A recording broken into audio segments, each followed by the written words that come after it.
Obviously, the market's been fairly slow and subdued during the course of the week because we were waiting for the central bank to make its decision. The consensus view was keep rates unchanged at 18%, and it seems to have been a voice that the CBK has heard.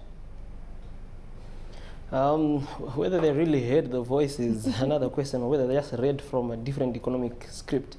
You see, their decision is as good as the information they put into that decision. And from the news brief that I've just seen, the information that they use is the information that is in the public. They do not look like they actually go dig deeper and look at trends and look at forecasts to basically guide their decisions. What would you have liked the CBK to do? Because we already know that businesses are really pressurized at the moment with very high repayment rates at over 25% or 20% is what the cap has been, rescheduled loans. But generally there is just a sense that you don't get a lot for your shilling these days, and they have to consider the consumer as well.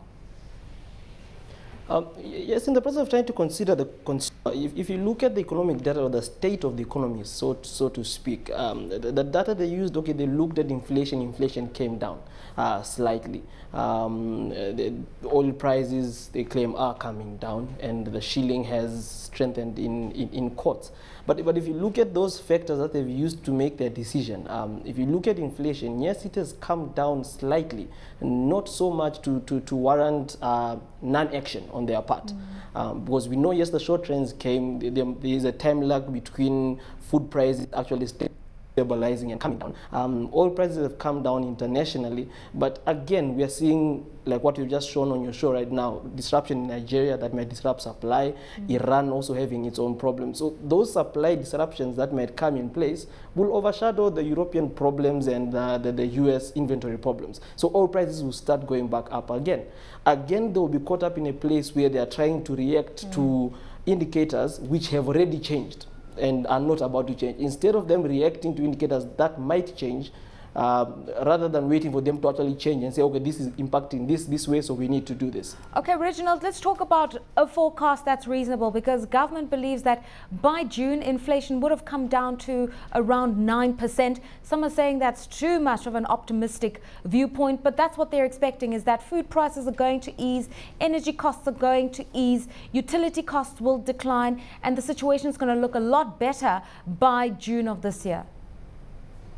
In around June last year, or in their May meeting last year, they said a similar thing when inflation was at 12.92%. They said inflation will end the year at 7.5%. And at that point, inflation had come from 5.2% in January to 12.92%. So really going on their theory that inflation will go down to 9%, looking at the fundamentals, look at their balance of payments. The account has deteriorated ridiculously. Imports are going up higher than exports.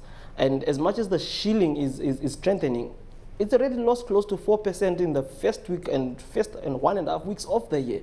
So you see inflation maybe stabilizing around the 18%, 19%, but coming down to 9% is wishful thinking. All right, let's move on to what we're seeing on the equity side of the market, where we have seen activity. Safaricom gaining 1.6%, Express Kenya gaining 9.7%.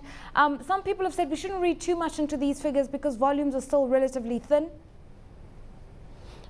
True to that, volumes are still thin, and we expect them to remain thin most part of the year. Yes, the CBK has left the rate unchanged. Basically, it will not really have an impact on the equities market. The outlook for the economy is still not that good.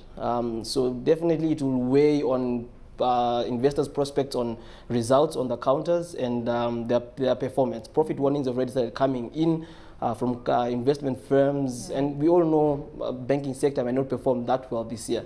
So there's not really much that you see. The market will chop sideways for a bit, but the tendency will be downward movement. All right, so for anybody looking at Kenya this year and wanting to rebalance their portfolios, what would be your advice? That's a very tough one, because at least last year we had the agricultural sector which was performing a bit well. This year commodity prices might slightly come down, so that sector may not perform that well. Personally, I would stay short in equities and stay in cash.